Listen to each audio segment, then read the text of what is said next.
Hey there, I'm Becky, and welcome to the Literary Escapes podcast. Today on the podcast, we are going to take some literary escapes.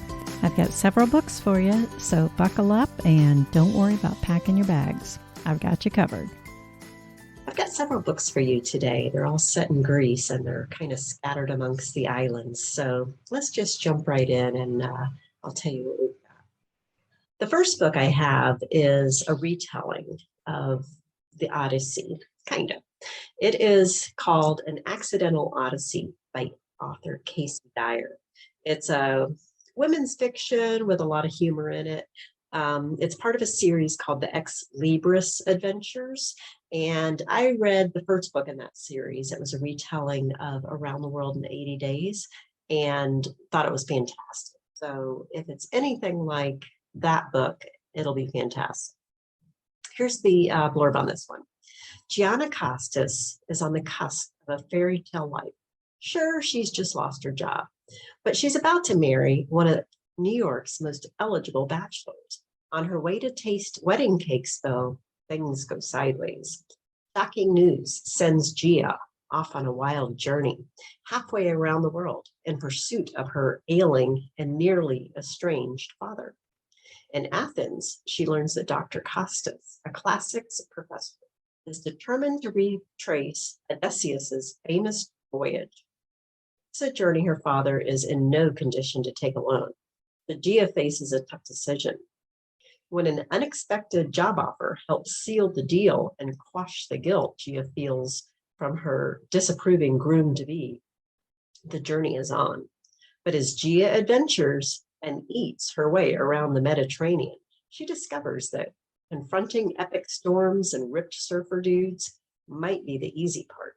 So that is An Accidental Odyssey by Casey Dyer. Definitely worth checking out. I have another one. It is called The Patmos Deception. This one is a mystery, little mystery suspense. There's some romance in it as well. And it is called The Patmos Deception by Davis Bunn. This one, as you can probably guess, is mostly set on the island of Patmos, although there's some parts of it in Greece or in Athens, and takes you along a lot of the coast that goes over to Turkey and all around a lot of the little islands in Greece. Really cool journey around the Aegean Sea there. So here's the blurb on this one. An ancient island holds an ancient secret. Nick Hennessy, a young Texas journalist yearning for his big break, finds himself in Europe. His assignment to investigate the alarming disappearance of invaluable Grecian antiques. Nick has the credentials and cover ID to unearth the truth, and he knows just the researcher to help him. Carrie Mathers, fresh from her studies in forensic archaeology, has accepted a job with the prestigious Athens Institute for Antiquities, a dream come true. Really, particularly when the Greek Isle of Patmos, where the Apostle John received his vision of the apocalypse, was a particular focus of her research. Dimitri Rubinos, for whom the Greek islands represent his life, holds on by his fingernails to the family charter boat business. But his country's economic chaos isn't the only thing that has turned his world on its head. This one takes you, like I said, takes you all over. There's a really interesting mystery that's in there. So you might enjoy that one. That one we're reading this month in the Literary Escape Book Club. It is our companion book. The book of the month in the book club is a book called One Summer in Santorini. This one is by Sandy Barker, and Sandy Barker will be joining us in the book club later in the month, and I can't wait to chat with her. I think that's going to be a lot of fun. Here's the blurb on this one. Sarah has had enough of men. It's time to rekindle her first true love, travel. So she books a sailing trip around the Greek islands with a group of strangers. The very last thing that Sarah wants is to meet someone new. But then a gorgeous American man boards her yacht.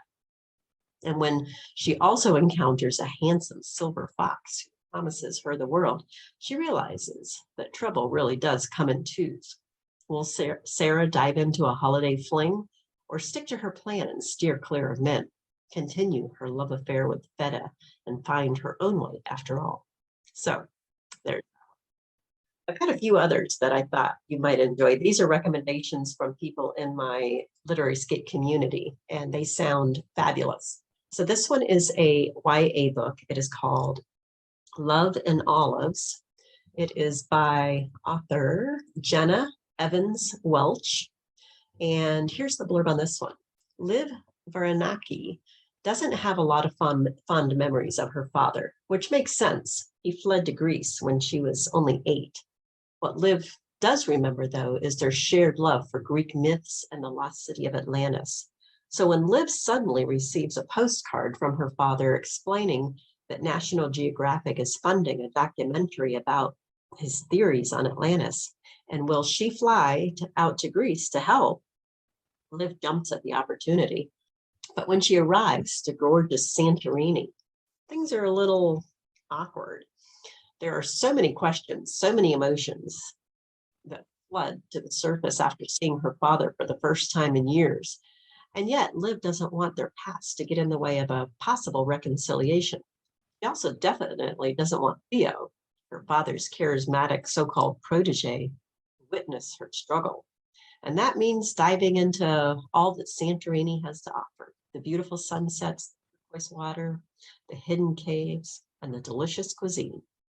But not everything on the Greek island is as perfect as it seems, because as Liv slowly begins to discover, her father may not have invited her to Greece for Atlantis, but for something much more important. So if you enjoy YA books, that's probably a good one for you to check out. Next up on the list is a book called The Moonspinners. It's by Mary Stewart. And this one's a little bit older, but it sounds just fabulous. So here's the blurb on this one. While on a walking holiday through beautiful deserted hills of Crete, Nicola Ferris stumbles across a critically injured English guarded by a fierce Greek. Nicola cannot abandon them, and so sets off on a perilous search for their lost companion, all the while being pursued by someone who wants to make sure none of them leaves the island.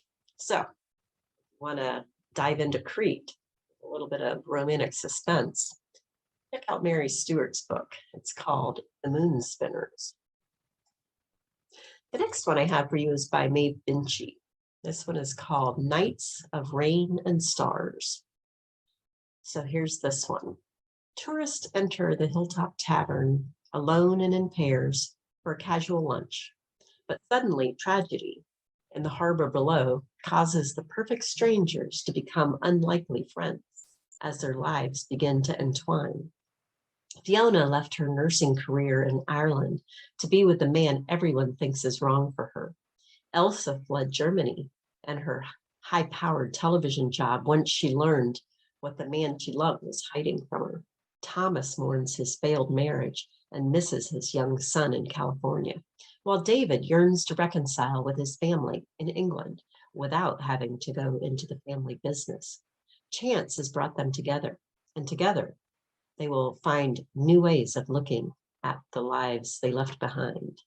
So Maeve Binchy always brings a good story. This one is called Nights of Rain and Stars, and it'll take you to the Isle of Crete. Next up, we have a book, a romantic comedy by Sue Roberts. It's called Some Like It Greek. So here's this one. In the month from hell, incurable optimist Anna has lost her father and her job, and her trademark smile is dimming. Clearing out her dad's house, she discovers a postcard of a beautiful sandy beach and a map with a route plotted to the Greek island of Kefalonia.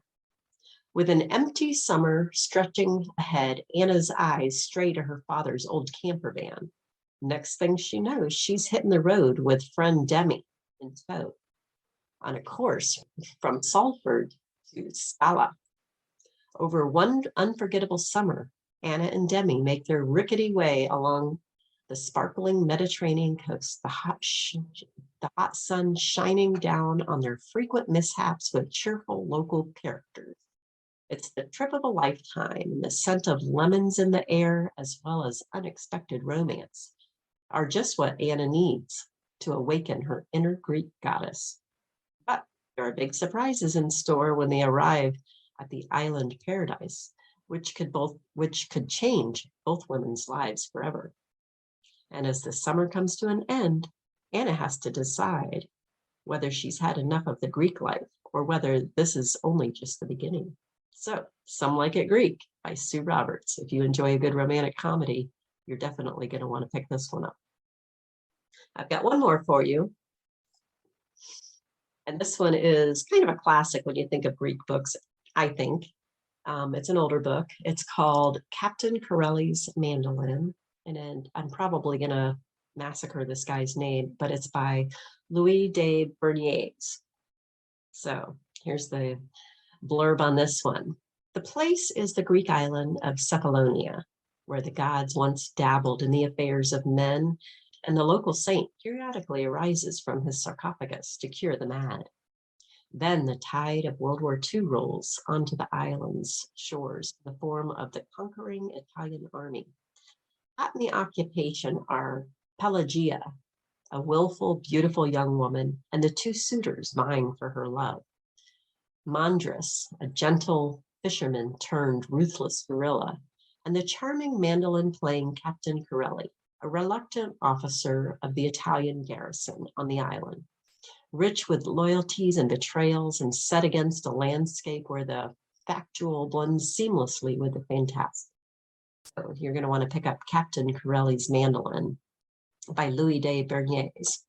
So if you want to head to Greece, I highly recommend at least grabbing a couple of these books. There's some really good ones there. And come check out the book club, the Literary Escape Book Club. We are headed there this month, and we've got a couple of chats that we're going to be talking about different books, and we're going to meet author Sandy Barker and chat with her about her book, One Summer in Santorini.